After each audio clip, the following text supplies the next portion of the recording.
Good evening and a very warm welcome to London's Heathrow. Guys, behind me is Terminal 5 and tonight we're flying with British Airways in their Club World cabin through to Dubai aboard their Dreamliner. This would have been one of the very last aircraft fitted with this slightly older product, so come along, let's do it together. It was a gorgeous evening arriving into the home of British Airways on that particular evening. Of course, first priority was to start getting checked in, and on that evening I was heading to the business class check-in zones.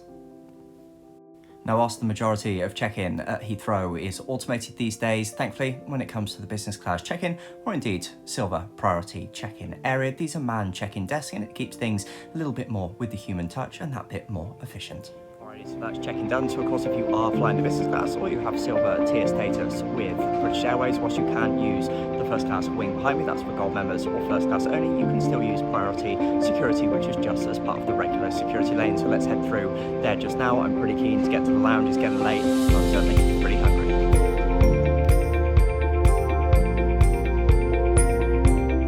Of course, with a major terminal like Terminal 5, there's a ton of different food and beverage options if the food inside the lounge doesn't take your fancy on any given day. I'm a big fan of Gordon Ramsay's Just in Shot over the concourse just now. However, on that particular day, I was headed to the lounge. I was really keen to explore that as part of this review. Arriving into the lounge, there were some nice areas for both the food and the beverages. I was particularly impressed with that bubbly display shown on screen just there. There was also then a variety of bar areas where you could help yourself to both cocktails and also a wine selection. Now, in terms of the food front, I should preface this by saying that it was evening time that I arrived into the lounge, so there was the last remnants of the afternoon tea still showing in terms of the cake selection hanging around just there. In terms of the other selections, well, this is mostly through the hot buffet. I have to say it was pretty good. It is now still the same food offering in both the business and the first class lounge, so quality of food overall is really pretty decent. I went with the chicken curry and it was certainly a very nice way to start. Beyond the food and beverage selections, of course, general relaxation areas within these types of lounges is really quite key. I went for a nice seat overlooking the departure runway on that particular evening, which was certainly a nice place to perch and while away an hour or so before the flight. Also, in terms of the itinerary, showers was certainly top of my list, and actually this particular lounge did have the shower facility, so it was great to get into those and freshen up just before the flight. It's worth saying that whilst the lounge design is certainly showing its age in terms of the overall look and feel, it's nice certainly to have the Elemis amenities that adds a touch of quality. Post the shower, it was then time to head back out into the lounge for a final bit of relaxation before then heading down to the aircraft, certainly making full use of the fantastic balcony facilities just here, and of course looking back towards the lounge.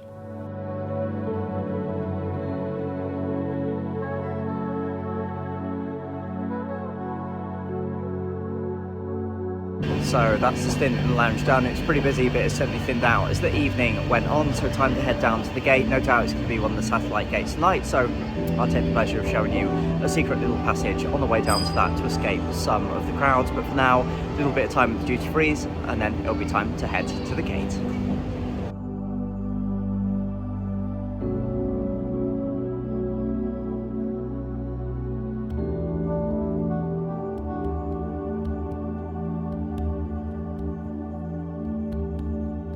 So it's been some time since I've been down to level -4, but it's certainly a nice way of getting to the aircraft. Of course, airports are busy places.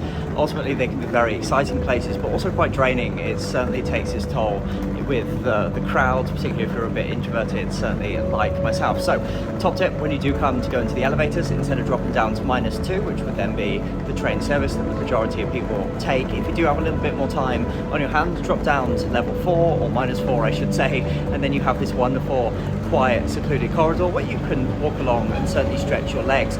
I should say this actually works in both directions, whether you're arriving or indeed departing. They segregate the corridors, so you've got travel in either direction. B gates, generally 5 to 10 minute walk or so. Tonight we're going to go out to the C gate, so it's going to be a little bit of a longer walk, but that will give me the opportunity to burn off a little bit of the food consumed, of course, in the lounge, and get my belly ready for a little bit more food on board for filming purposes, of course.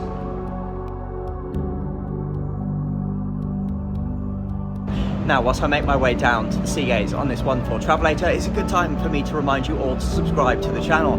Guys, most of my viewers, around 98% in total, watching my videos typically aren't subscribed. If this sort of content is your thing, I've got so much more on the channel from the likes of British Airways and so many other airlines, so hit that subscribe button and YouTube will for sure keep you in the loop for any future content as it goes live on the channel.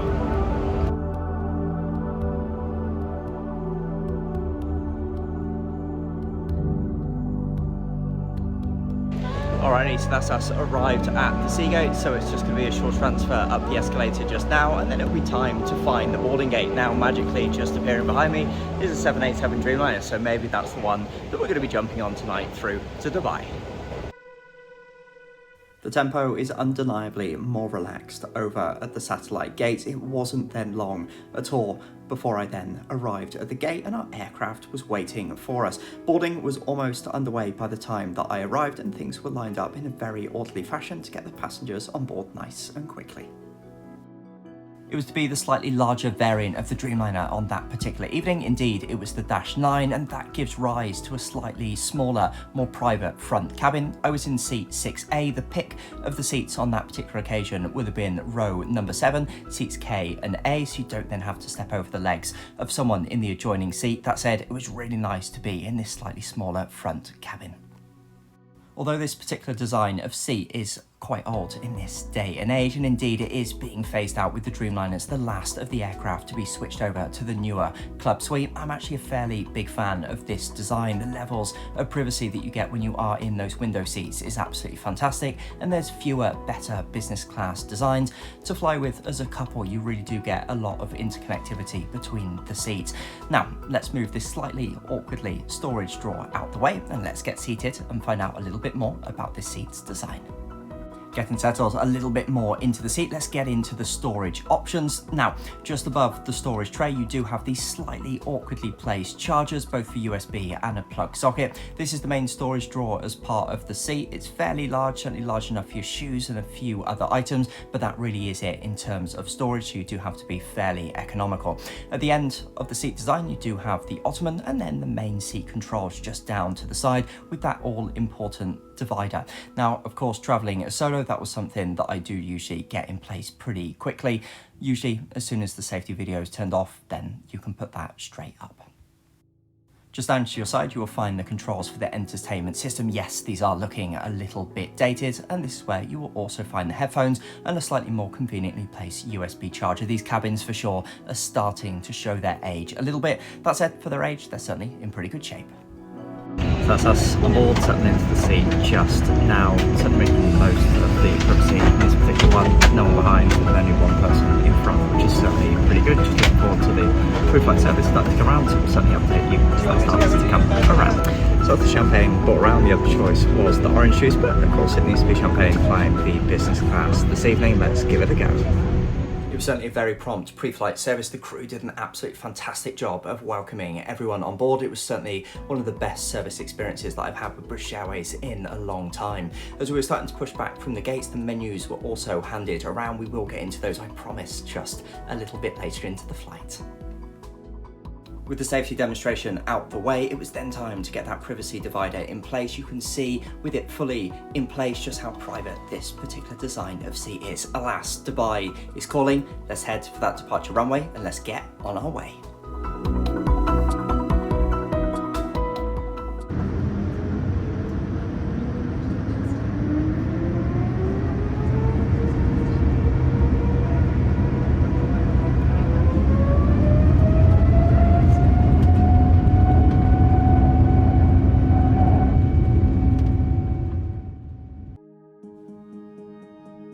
I have to say, as someone who always enjoys the takeoff, they're always good fun. On this particular evening, however, the views back to London Heathrow were absolutely stunning. It was a particularly clear night, and the views back towards the runways was something I'd never really experienced before, particularly at night, and that was really good to see. With it being a nighttime departure, I was keen to get comfortable as quickly as possible, so it was a short trip to the bathroom to get changed. That gave me a nice opportunity to film it. It was fairly standard 787 fare, to be honest. There were a couple of nice amenities as part of it. Next up, let's take a quick look at the entertainment, kicking off with the Wi-Fi. If you're lucky to be travelling in first, that is indeed free of charge. Beyond that, there's a couple of different packages, be it browse and stream versus the messaging. Should say, these are just the start prices for just an hour. A full flight, for example, for the browse and stream will set you back just shy of £15. Beyond the onboard Wi-Fi, let's take a moment to check out the seatback entertainment screens. Kicking off with the headset, this is fairly standard fare for what you'd expect in business class. They're pretty decent and nice and comfortable to use. As for the seatback entertainment itself, yeah, this was looking ever so slightly washed out on this slightly older design of business class. That said, the British Airways High Life entertainment system is packed full of content. Just watch out a little bit for slowness of operating again with this seatback entertainment screens. That said, once you're through to the selection, there's an awful lot to enjoy. Shortly before the meal service, a hot towel was brought around. That was certainly a nice touch. They were very warm indeed, and my futile attempts to cool it down certainly didn't work very well. Before we get settled into the meal service, let me show you this little light just up to the top of the seat. This is incredibly useful, particularly in such darkened cabin environments as we had on that particular evening, with it being a late departure. The light can be adjusted, certainly in terms of direction and brightness, and can certainly illuminate your space quite nicely. Before long, those initial drinks were brought around on these nice little serving trays. I opted for a glass of the white wine, and that was then accompanied with a packet of nut mix. Might have been nice to have seen these served in a little ramekin or something similar, but otherwise a pretty good start to the service. In terms of the service offerings on that particular evening, it was to be a main meal dinner service served shortly after takeoff. Beyond that, there was then a breakfast service shortly before landing into Dubai. The selection certainly looked very good indeed. The staff were great in terms of top-ups pre the meal service, and they certainly got the food out in really good time as well. Beyond the soft drink selection shown on screen just here, opening the menu out in a slightly reversed fashion will then expose the range of alcoholic options, from cocktails and also wine and selections through to the champagne. It was a really good selection, and as we'll find out slightly later into the service, the wine was absolutely fantastic. I had a top up of the white wine, and not before long the starter was served. I opted for the salmon, both in terms of presentation and taste. Yeah, this was absolutely fantastic. Accompanying the starter was then a small side salad, some really nice warmed bread. There was then also a water service, both still or sparkling, on offer. For the main course, I opted for the braised beef cheeks. This was some of the most tender beef I've ever had in the skies, and was a really super choice for the main course. I'd certainly recommend this if you're flying with British Airways. On the wine front, I went for a glass of the French Côte de Rhône, and I have to say it was absolutely fantastic. And finally, to wrap things up, having heard so much about the chocolate pudding in the BA member forums, I finally got my chance to have it. If you do fly with British Airways in the short term in the business class, definitely choose this. You can thank me after in the comments.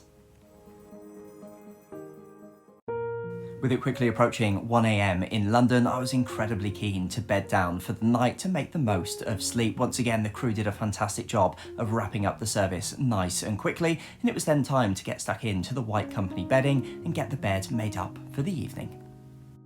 The quality of the White Company bedding is certainly something which is a big highlight of flying British Airways at the moment. It's a great collaboration for them, and not before long it was time to get settled into what is a fantastic bed. One of the big advantages of this seat design, of course, is that you don't have to put your feet down into a tunnel as with lots of modern seats, so I certainly benefited from a fantastic night's sleep as a result.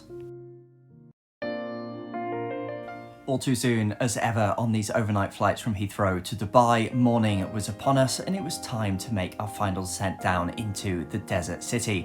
Overall, my thoughts with British Airways on this flight: this was the best flight I've had with them since autumn of 2018. The service from the crew was absolutely fantastic, very prompt, incredibly professional, and the food and beverages were absolutely fantastic. Overall, 10 out of 10 to British Airways in this particular regard.